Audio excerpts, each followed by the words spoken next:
तर सध्या पुन्हा एकदा आपण जाणार आहोत ओम देशमुख आपल्यासोबत जोडले जात आहेत, जे जे उड्डाणपुलाच्या खाली आहेत आणि जे उड्डाणपुलाच्या खाली सुद्धा मोठी आंदोलकांची गर्दी ही आपल्याला बघायला मिळते। ओम देशमुख यांच्या मागे आंदोलकांची मोठी गर्दी आहे। ओम, काय सांगशील, जे उड्डाणपुलाच्या परिसरात काय परिस्थिती आहे? उड्डाणपूल तर वाहतुकीसाठी बंद आहे। मनश्री, आता खरं तर तो क्षण आलाय, मनोज जरांगे पाटील जे फ्लायओव्हरच्या खाली आहेत आणि आता काही मिनिटांमध्ये, अवघ्या 4 ते 5 मिनिटांमध्ये मनोज जरांगे पाटलांचा हा ताफा, हा हजारो माणसांचा ताफा, हजारो गाड्यांचा ताफा छत्रपती शिवाजी महाराज टर्मिनस परिसरातून आझाद मैदानाकडे कूच करेल। आपण दृश्यांमध्ये देखील पाहू शकतो, हजारोंच्या संख्येने हे मराठा बांधव या ठिकाणी दाखल झालेले आहेत आणि खरं तर शक्यता सुद्धा व्यक्त केली जाते ज्या पद्धतीत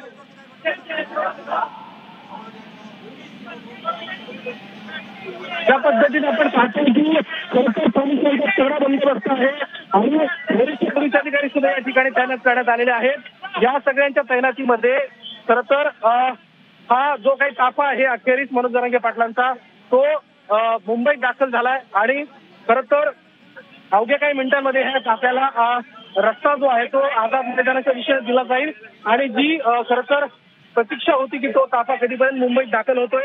आणखीनतः मनोज जरांगे पाटील हे दक्षिण मुंबई परिसरामध्ये दाखल झाले। सीएसटी परिसरातून त्यांची गाडी, त्यांचा जो ताफा आहे तो आता काही क्षणांमध्ये आझाद मैदानावर दाखल होईल आणि त्यानंतर सुरू होईल ते म्हणजे महाराष्ट्राच्या इतिहासातलं सगळ्यात मोठं उपोषण, सगळ्यात मोठं आंदोलन, ज्या आंदोलनाच्या माध्यमातून गेले 3 वर्ष मराठा समाजानं भली मोठी वज्रमूठ महाराष्ट्रात बांधली आहे। मराठा आरक्षण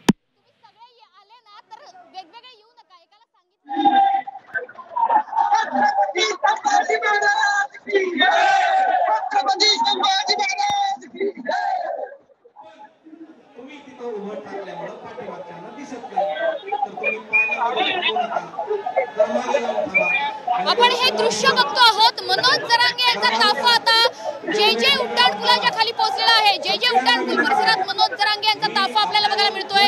एक्सक्लुझिव्ह दृश्य आहेत ही। मनोज जरांगे आता पोहोचलेले आहेत जे उड्डाणपुलाच्या खाली आणि ही सगळ्यात महत्त्वाची एक्सक्लुझिव्ह दृश्य तुम्ही झी 24 तासवर बघता आहात। झी 24 तासवर तुम्हाला ही एक्सक्लुझिव्ह दृश्य बघायला मिळतात। जे उड्डाणपुलाच्या बाजूला जंगी स्वागत केलं जात आहे मनोज जरांगेंचं। यापूर्वी मानखुर्दमध्ये, चेंबूरमध्ये सुद्धा हे स्वागत बघायला मिळालेलं होतं। इतकंच नाही तर सध्या जे उड्डाणपुलाच्या बाजूला म्हणजे अगदी हाकेच्या अंतरावर येऊन पोहोचलेले आहेत आझाद मैदानाच्या। पुन्हा एकदा जाणार आहोत आमचे प्रतिनिधी ओम देशमुखकडे। ओम, काय परिस्थिती आहे सध्या? मनोज जरांगेंचं जंगी स्वागत केलं जात आहे, उड्डाणपुलाच्या बाजूला ताफा येऊन पोहोचलेला आहे। ओम,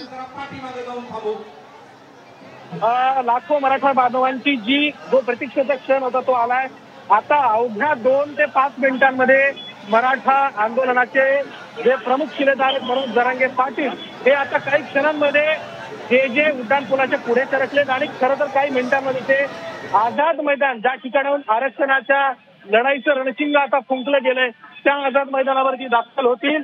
आपण दृश्यांमध्ये पाहतोय की हजारोंच्या संख्येनं मराठा बांधव, जरांगे समर्थक आता आरक्षणाची मागणी घेऊन पुढे आलेले आहेत आणि खरं तर हा जो ताफा होता तो त्रिवेवरनं या ठिकाणी पोहोचायला जवळपास 1 ते 2 तास या ठिकाणी लागलेले आहेत। सकाळी 6:15च्या सुमारास जरांगे मुंबईत दाखल झाले, परंतु इथपर्यंत यायला लाखो आणि हजारो समर्थकांची गर्दी क्रॉस करायला त्यांना खूप मोठा वेळ लागला होता। त्यामुळे अंतिमतः आता मनोज जरांगे हे मुंबईत दाखल झालेत। खऱ्या अर्थानं प्रशासनासमोर एक मोठं आव्हान या गर्दीला नियंत्रित करण्याचं असणार आहे, कारण आपण पाहिलं असेल यापूर्वी राज्यात 54 मराठे मोर्चे झाले, कुठलीही हिंसा झाली नव्हती। या निमित्तानं सुद्धा सरकारसमोर आव्हान असणार आहे की कशा पद्धतीनं या आंदोलनात ते सामोरं जात आहेत। आपण जर दृश्यांमध्ये पाहिलं तर पाटीलच्या घोषणा आणि एकंदर या सगळ्या वातावरणामध्ये कुठेतरी मुंबई समोर एक आव्हान निर्माण होतंय का? मुंबईच्या एकंदर कायदा सुव्यवस्था असेल किंवा मुंबईतील जनजीवन असेल त्यावर याचा नेमका काय परिणाम होतोय ते देखील पाहावं लागणार आहे। 1 मराठा लाख मराठाच्या घोषणा असतील किंवा त्यासोबतच दफडं वाजवून या सकाळी या ठिकाणी जे आंदोलन होत आहे ज्याला खूप मोठं विराट असं स्वरूप प्राप्त झालंय, त्या आंदोलनाच्या माध्यमातून खरं तर खूप मोठी चळवळ या महाराष्ट्रात जरांगे पाटलांच्या नेतृत्वात गेल्या 3 वर्षात पाहायला मिळाली। त्यामुळे एकंदर जर आपण पाहायला गेलं तर राज्यात खूप मोठं आंदोलन या निमित्ताने पाटलांच्या स्वरूपात निर्माण झालंय। मनोज जरांगे आराम करतात गाडीमध्ये आणि खर तर मनोज जरांगे गाडीमध्ये आराम करतात आणि एक्सक्लुझिव्ह दृश्यामध्ये आपण पाहतो की पाटील अद्यापही गाडीमध्येच आहेत, झोपलेले आहेत, आराम करतात. खरं तर खूप मोठं आंदोलन होतं, खरं तर खूप मोठा प्रवास देखील होता. 2-3 दिवसांपासून ते सातत्यानं प्रवासात आहेत आणि प्रवास करत करत ते मुंबईमध्ये दाखल झालेले आहेत.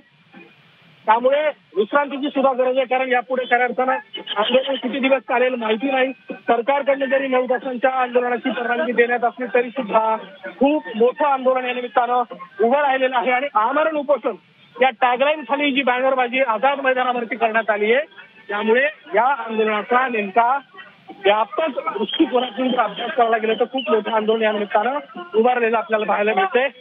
ओबीसीतून आरक्षण ही जी मूळ मागणी आहे त्या मागणीवर इथून पुढं आता राज्याची राजधानी असलेल्या, देशातलं आर्थिक केंद्र असलेल्या मुंबईमध्ये चर्चा होणार आहे.